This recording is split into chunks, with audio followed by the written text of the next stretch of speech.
Hi hello నమస్తే welcome to Telugu ప్రభ. నేను మీ journalist Shivajyothi. So ఈరోజు మనం తెలుగు ప్రభ న్యూస్ పేపర్లోని ముఖ్యాంశాలు చూసుకున్నట్టయితే, పార్లమెంట్లో నీట్ ప్రకంపనలు. సో చెలో సంసద్ ఉద్రిక్తం నెలకొంది. సో ఇక్కడ ఢిల్లీలోని జంతర్ మంతర్ వద్ద దేశంలోని నలుమూలల నుంచి కూడా విద్యార్థులంతా కూడా అక్కడ ఎవరైతే నీట్ పేపర్ లీక్ పైన కానీ మిగతా ఏవైతే పరీక్షలు నిర్వహిస్తుందో గవర్నమెంట్, ఆ పేపర్స్ లీక్ పైన ఇప్పుడు గవర్నమెంట్ ని ప్రశ్నించే విద్యార్థులంతా కూడా జంతర్ మంతర్ వద్ద ఏకతాటిపై నడుస్తున్నారు. ఇప్పుడు దీనిపై ఇక్కడ పోలీసులు లాఠీ చార్జ్ చేస్తూ బాష్పవాయువు ప్రయోగాలు చేపడుతున్నారు. సో విద్యార్థుల పైన ప్రత్యేకంగా ఎవరైతే ఫ్యూచర్ నేటి బాలలే రేపటి పౌరులు అంటారు, కానీ అలాంటి విద్యార్థుల మీద, అలాంటి పౌరుల మీద లాఠీ ఛార్జీలు చేయడానికి, బాష్పవాయువులు ప్రయోగించడానికి వాళ్ళు ఏమైనా తీవ్రవాదులా?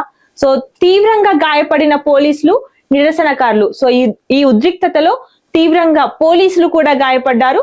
100 మందికి పైగా నిరసనకారులను నిర్బంధించారు. కేంద్రానికి సిజేపీ 3 ప్రధాన డిమాండ్లు చేసింది. సో ఒకటి, ధర్మేంద్ర ప్రధాన్ ఎవరైతే మన central educational minister Dharmendra Pradhan రాజీనామా చేయాలి అంటూ కూడా, వాంగ్చుక్ ని విడుదల చేయాలి అంటూ, నీట్ అభ్యర్థుల కుటుంబాలకు ₹1 కోటి పరిహారం చెల్లించాలంటూ కూడా 3 ప్రత్యేక డిమాండ్లతో ముందుకొచ్చారు. సో డిమాండ్లు నెరవేరకపోతే మళ్ళీ నిరసనలు చేపడతామంటూ కూడా జేపీ నడ్డాతో కాక్రోచ్ జనతా పార్టీ నేతలు చర్చించినట్లు తెలుస్తుంది. ఒకవైపు పార్లమెంట్ ముట్టడి ఉద్రిక్తతలు, మరోవైపు అమిత్ షాతో విద్యామంత్రి భేటీ. ప్రజాస్వామ్యమా అరాచకమా? నీట్ నిరసనకారులపై లాఠీ చార్జీని ఖండించిన మంత్రి పొన్నం ప్రభాకర్. ఇక్కడ రామాలయ విరాళాల చోరీ పైన చర్చించాలంటూ కూడా విపక్షాలు కోరాయి. సో నినాదాలతో ఆందోళనకు దిగిన ప్రతిపక్షాలు. లోక్సభ, రాజ్యసభల్లో పదే అంతరాయం. మొదటి రోజే ఉభయ సభలు వాయిదా పడాయి. సో ఇక్కడ నిరసనల మధ్య సుప్రీంకోర్టు సవరణ బిల్లు 2026 విద్యార్థుల గొంతు నొక్కేందుకు బల ప్రయోగం చేస్తున్నారంటూ కూడా మల్లికార్జున ఖర్గే వ్యాఖ్యానించారు. లాఠీ చార్జీ, టియర్ గ్యాస్ మన సంస్కృతి కాదు అంటూ కూడా కాంగ్రెస్ అగ్రనేత రాహుల్ గాంధీ వ్యాఖ్యానించారు. విద్యార్థులపై బాష్పవాయు ప్రయోగమా అంటూ కూడా ప్రియాంక గాంధీ ప్రశ్నించారు. విప్లవ శంఖం పూరిస్తున్న యువత అంటూ కూడా అఖిలేష్ యాదవ్ వ్యాఖ్యానించారు. ఇక్కడ చూసుకుంటే ఆ 56 ఏళ్ల యువకుడి గురించి కాదు, రాహుల్ ను ఉద్దేశించి మోదీ వ్యంగ్యపు మాటలు అంటూ కూడా స్కై రూట్ విజయంపై ప్రశంసిస్తూ ప్రస్తావించారు. సో ఖండించిన ఖర్గే 56 ఇంచుల ఛాతీ ఏమైందని నిలదీశారు. సో నీట్, రామాలయ ట్రస్ట్ వివాదాలపైన తీవ్ర ఆగ్రహం వ్యక్తం చేశారు. ప్రధాని మాటలన్నీ ఒట్టి గప్పాలేనన్న జైరాం రమేష్. ఎస్ఎఫ్ఐ నిరవధిక నిరాహార దీక్ష. ఎన్టీఏ రద్దు, ధర్మేంద్ర ప్రధాన్ రాజీనామా కోరుతూ హైదరాబాద్ లో కూడా ఆందోళన చేపట్టారు. ఇక్కడ చూసుకుంటే 1,00,000 ఇందిరమ్మ శ్రీకారం చుడుతూ మొదటి విడతలో క్యూర్ పరిధిలో నిర్మాణాలు 1,00,000 ఇందిరమ్మ ఇళ్లు నిర్మించనున్నట్టు తెలుస్తుంది. సో 16 నియోజకవర్గాల్లో పైలట్ ప్రాజెక్టుగా ఈ 1,00,000 ఇందిరమ్మ ఇళ్లు అమలు కానున్నాయి. ఒక్కో సెగ్మెంట్ లో 500 ఇళ్లు నేటి నుంచి దరఖాస్తులు స్వీకరించనున్నారు. సో మీ సేవ వాట్సాప్ వెబ్సైట్ ద్వారా దరఖాస్తులకు అవకాశం కల్పించారు. సో ఈ విషయం రెవెన్యూ గృహ నిర్మాణాల శాఖ మంత్రి పొంగులేటి శ్రీనివాస్ రెడ్డి వెల్లడించారు. ఇక్కడ చూసుకుంటే ఆయిల్ పామ్ సాగులో ఆర్థిక భరోసా, వ్యవసాయ ఆధారిత పారిశ్రామిక హబ్ గా ఖమ్మం అభివృద్ధి లక్ష్యం అంటూ కూడా ఇక్కడ అంజనాపురంలో 300 కోట్లతో నిర్మించిన ఫ్యాక్టరీ ప్రారంభంలో మన డిప్యూటీ సీఎం బట్టి విక్రమార్క వ్యాఖ్యానించారు. మార్కెట్ సంస్కరణలతో అన్నదాతలకు గిట్టుబాటు ధర అంటూ కూడా గోద్రేజ్ ఆయిల్ పామ్ మెగా ఫ్యాక్టరీతో 700 మందికి ఉపాధి కల్పించనున్నామంటూ తను తెలిపారు. మలేషియా భాగస్వామ్యంతో ఒకే ప్రాంగణంలో సీడ్ గార్డెన్, పరిశోధన కేంద్రం, నర్సరీ, రిఫైనరీ అన్ని ఒకే ప్రాంగణంలో ఏర్పాటు చేయనున్నామంటూ డిప్యూటీ సీఎం బట్టి విక్రమార్క తెలిపారు. తెలంగాణను ఆయిల్ పామ్ హబ్ గా మారుస్తామంటూ కూడా మంత్రి తుమ్మల నాగేశ్వరరావు తెలిపారు. హైడ్రా కమిషనర్ పై హైకోర్టు సీరియస్ అయింది. కోర్టు ఉత్తర్వులు ఉల్లంఘిస్తూ కూల్చివేయడంపై అసంతృప్తి వ్యక్తం చేసింది. చట్టాన్ని చేతుల్లోకి తీసుకుంటే కఠిన చర్యలు తప్పవంటూ కూడా హైడ్రాకు హైకోర్టు హెచ్చరించింది. పనితీరుకే పట్టం.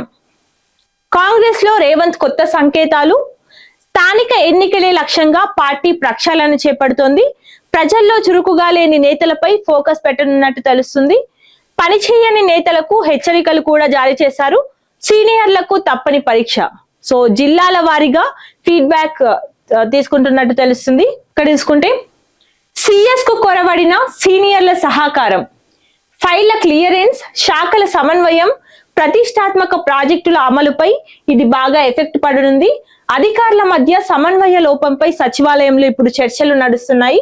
ప్రభుత్వ లక్ష్యాలు అధికార పార్టీపై తీవ్ర ప్రభావం పడనుంది. సో పరిపాలనలో టీం వర్క్ చాలా కీలకం. దీంతో సమన్వయంతోనే సర్కార్ లక్ష్యాలు వేగంగా అమలవుతాయని సమన్వయంతోనే సర్కారు లక్ష్యాలు వేగంగా అమలవుతాయంటూ కూడా మాజీ మంత్రులు సూచించినట్టు తెలుస్తుంది. ఇక్కడ చూసుకుంటే ఆల్ ఇంగ్లాండ్ జూనియర్ ఓపెన్ లో తెలంగాణ యువ షట్లర్ సంచలనం సృష్టించారు.